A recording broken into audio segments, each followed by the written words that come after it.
Hi, Cancer. Welcome to your quantum reading with me, Jocelyn, the Quantum Queen. This is for Cancer, Sun, Moon, or Rising.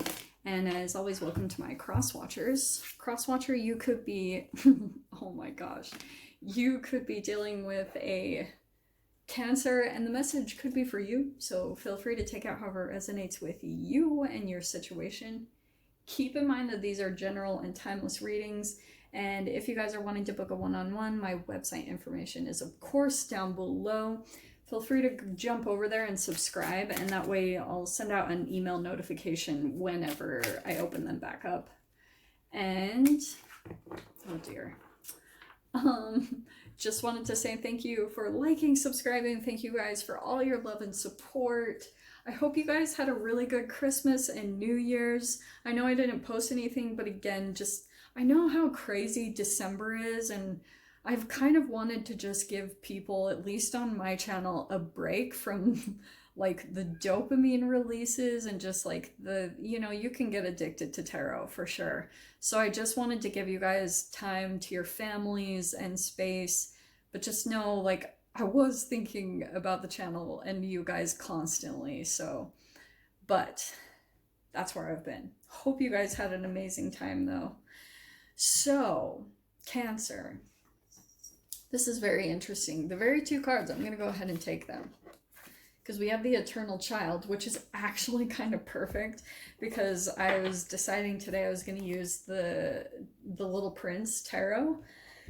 So that's what I'm planning to do today. So I feel like that is connected to possibly someone that you're dealing with, because yeah, we have the heart. There could be someone here that you're connected to that like you still have feelings and emotions for. I'm sorry if you can hear Luna the cat. She really wants to eat right now, and I told her after this video, so if you hear her communicating a lot, that's why. She's not very patient. In the middle is the Queen of Wands. Okay, there is, I feel like, still quite a bit of connection that you feel to a particular person. It could be a fire sign, an Aries, Leo, Sag, but it doesn't have to be. It's just kind of like there's passion there. There's someone that you kind of like. It could be kind of like you're dealing with the Little Prince or the Peter Pan type of situation, male or female. And I almost feel like this is a bit challenging for you to deal with in a way, because the tricky part, if you're dealing with someone that's kind of like the Eternal Child, or say for instance some of you guys, you're dealing with a Peter Pan, someone that never wants to grow old, and what happens is you literally fall in love with that Eternal Child. The childlike innocence is what really like draws you to that person, but what you're really picking up on is kind of the wounded part in them and in you. So it's tricky because you have to constantly be in this process of like, your initial response will be to give energy to them. That's what I feel like the heart part is like you want to reach your heart out to them. This even could be a little bit of a conflict in your heart because you want to be there, you want to connect with that part of you, but what you're having to do is constantly just go back to your own inner child and do the work there, because this dynamic, we'll dive in, but it probably has got some conflict here, because that Eternal Child is a tricky process. So we have the Seven of Cups here, okay? There's some options, choices. Let's keep diving in. We've got the Ten of Cups here. Definitely emotions. This could have been someone that you really thought, yeah, it was like full-on emotional fulfillment, but also the other side of that could have been kind of like this Ten of Cups with the Eternal Child feels like Never Never Land. Like when you got with them, the love bombing and just the beginning was so intoxicatingly, because this person pulled you right into a fantasy. And that's exactly what they did. Like they pulled you into the land of whatever fantasy that they're trying to fulfill. And so you could have even lost yourself in this connection, like completely lost like who you are and everything, and trying to get those pieces back again, because this person was trying to kind of like merge energies. Because what they're doing with that eternal child is they're looking to kind of like fulfill a pattern that was created in their childhood, connected to the pattern that they had with their relationships. Dude, I could get into that for days. Let me keep pulling. So we have the King of Cups. There's the Cancer energy. It also could be another water sign in here. Just throwing that out there. Maybe another Pisces or a Scorpio. In the past is the Ace of Cups. There's the Love. There's the Hermit card. Yeah, so that's why I was wondering. There's distance for sure. In the challenge position is the Strength card. Yeah, this is going to test your strength.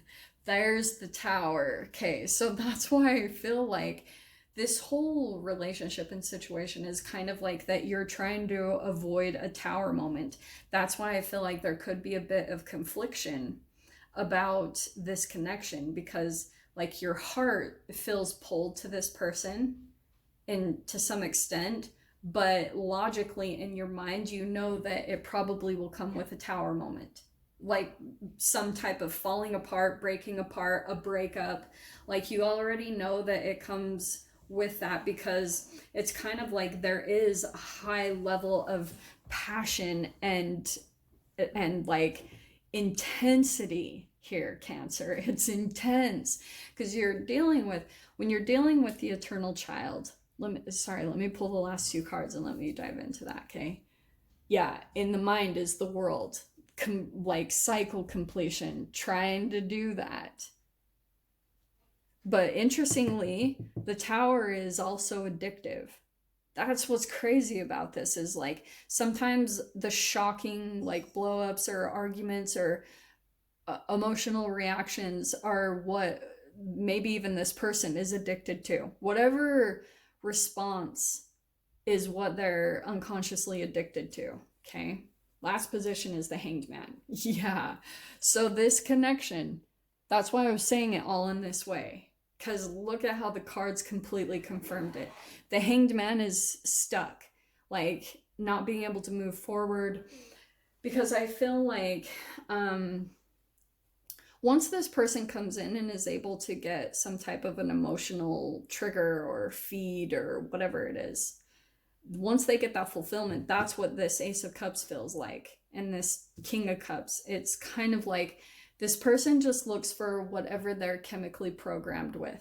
So say they had trauma in their childhood, they will they like project that trauma at you, and then they expect you to come back with some type of emotional reaction to fulfill that part. They're just in a loop. It is like artificial intelligence. It's like it's programmed, and they never really step outside of that trauma or that loop until tower moments happen. Tower moments in this specific situation is like mortification processes. It's where like your deepest shame or guilt becomes exposed. And that's often what this person is trying to do. In fact, both of you unconsciously are trying to conjure that up within each other. Does that make sense? And it's not pretty. So just know that pretty much the more that you entertain this particular relationship, is the tower moments become bigger and more extreme and harder to come back from. Make sense?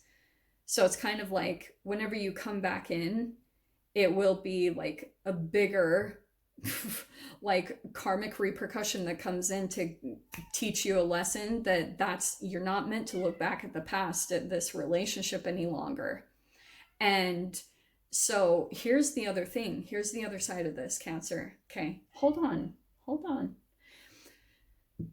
I do feel like there's new love that has come into this situation or this dynamic, because I feel like if you had a tower moment with this person in the past, it's going to happen with this new person. It's inevitable, okay? It depends on how long they can keep the facade up, because this 10 of Cups is everything, all right? This 10 of Cups hanging overhead, and 7 of Cups is an illusion. So it's kind of like, and especially the 7 of Cups, it's fantasy. It's like pulling someone into a reality, and you see the snake there. The snake, which I've been talking about this in all the readings, but if you guys read The Little Prince, there's a snake in there, and he talks in riddles, and that's always how you know that you're dealing with like possibly a manipulative person, is because they talk in riddles. They don't really like say things directly. They skirt around things. They like say things and they don't.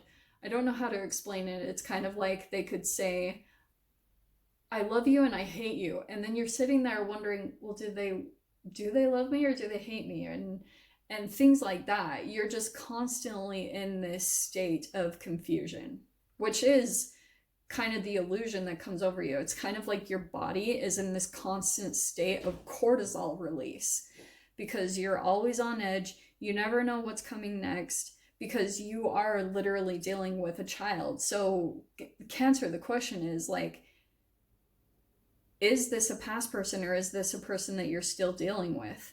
Because we have this Ace of Cups, and I'm wondering if kind of like there wasn't enough time taken even between the last one and possibly a new one that came in. So it's kind of like you might be starting to see that this person, while they're different from the last person, there's some similarities.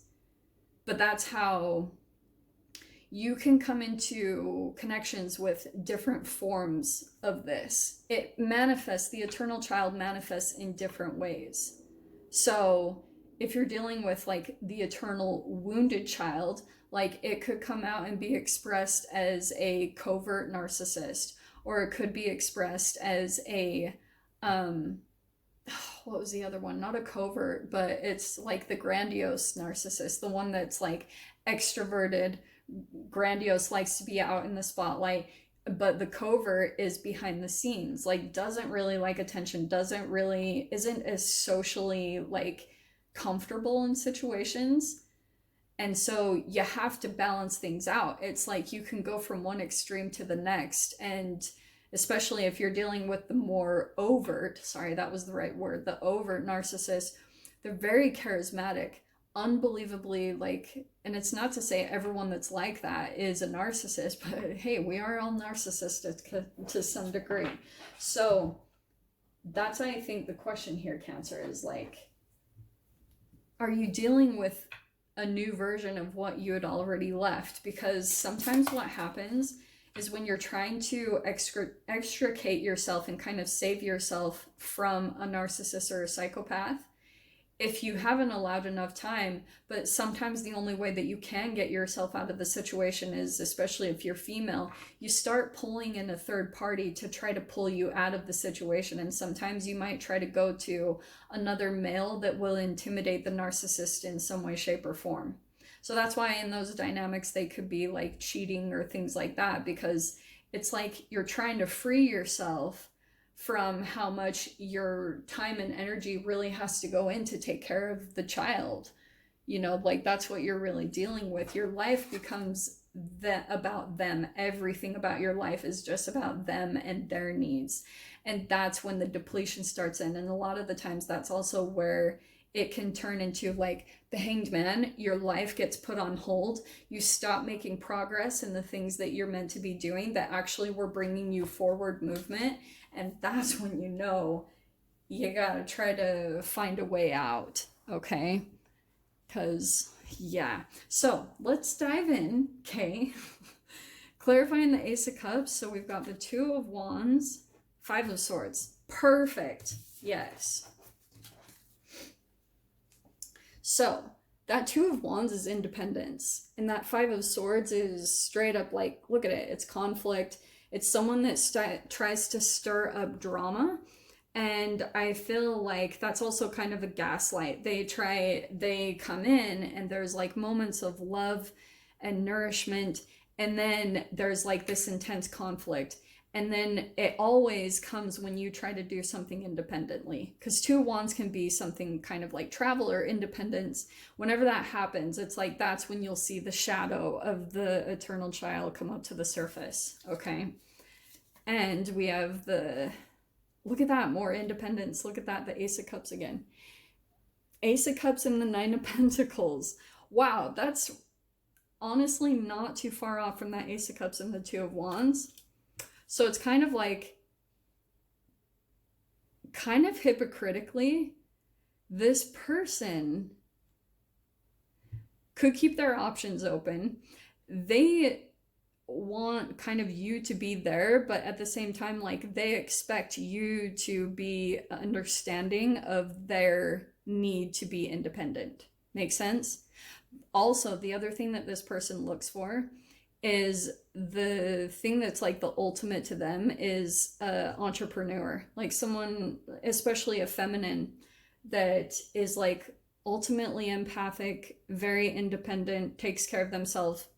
Potentially, like, the best that they would ever want and wish for is someone who is an entrepreneur, like runs their own business. That's what they look for the most. So that's what they also kind of demand in relationships. Make sense? So in the Hermit, we have, all right, here's what's happening. I feel as though, Cancer, we have the Nine of Swords and the Chariot. The Chariot is your card, okay? So be cautious of, I feel like something's coming up. It's causing some stress, anxiety, fear, maybe even paranoia. Definitely some sleepless nights. Could be addictions here, not gonna lie. Because this specific Nine of Swords in the Little Prince Tarot is someone who's an alcoholic, and that's very specific in the book, is like dealing with an alcoholic, and that person is just consumed and filled with shame. And so you might be like, the only real way, you cannot do anything for that person. Chariot is about, that's you, movement. You might be having to kind of like, you have maybe some fear coming up of putting some distance or like traveling or something here. That's coming in very strongly. Clarifying the Strength, we have the Temperance. Okay. I feel like it's connected to that fear here. Like there could be, oh, and that wouldn't surprise me at all. There could be fears of travel here. So that's not surprising. There's just something here about doing something that you're kind of afraid of doing, taking a risk, and that's going to help balance it out. It's kind of like you have to work on making friends with your fear right now, okay? It's just easier said than done, believe me. So I'm not saying that lightly, okay? We have the Judgment. I love these cards. Judgment is clarifying the Tower. Oh, so this is an interesting Tower. Because you remember how I said before that you guys might be avoiding a Tower moment? It feels like if you guys were to come together, like whatever is happening, this could be a new person, or if this person is coming back from the past, I have no idea. I mean, the Judgment is my only indicator that this is someone that could be resurfacing from the past. Whatever happens though, this Tower is going to be kind of like, I've been here before. You're going to see it play out again, and then you're going to understand, like, you're going to finally see this is a cycle that needs to end, okay? Clarifying that World is the Six of Pentacles. Yeah, because the understanding, it's like, if this all plays out, you're going to get the clarity that you need around the equal give and take in the relationships that you're coming into. Because if you're dealing with an eternal child, like I said, it's all about them. All of a sudden, everything becomes about them, and you become their mother. Like, that's what they're turning you into. It's trippy to watch, but that's exactly what happens. They're looking for a mother, you know? And clarifying the Hanged Man, we have the Five of Pentacles. So I feel like the thing that's going to pull you out, oh, and this fell too. Let me see what this was. Hold on, honey. Five of Pentacles and the Ace of Pentacles, I feel like you might have to kind of reject them, especially for those of you, if you feel like your money is being affected, this is why. All right. because you could have been on the path to doing something and it could have brought some fulfillment. There's something new here, a new way to make money that actually would be the start to something very stable for you. But if you feel like things are a bit on hold, like nothing is moving forward, it's this, that you're dealing with an eternal child. And however it is, it could be a parent, it could be a lover, it could be an ex, whoever this is. It's just a very strong message. It might not be for all of you, but just keep in mind, especially right now, I know I'm a little late to the game, but if you guys are getting Hoover attempts, this is exactly who it's from, okay? So keep that in mind, because you might kind of have to reverse this situation. And Five of Pentacles is rejection and abandon, shutting someone out in the cold to get something stable and back on track for yourself. Okay, my loves? All right, Cancer. So I'm going to go ahead and leave it there. Luna is not very happy with me. So I'm not going to do an extended for this reading. We'll do them again soon, but I just wanted to give you guys a reading to start off 2021 with. So I am sending you guys so much love, wishing you all the very best, and I will see you in your next reading. Take care.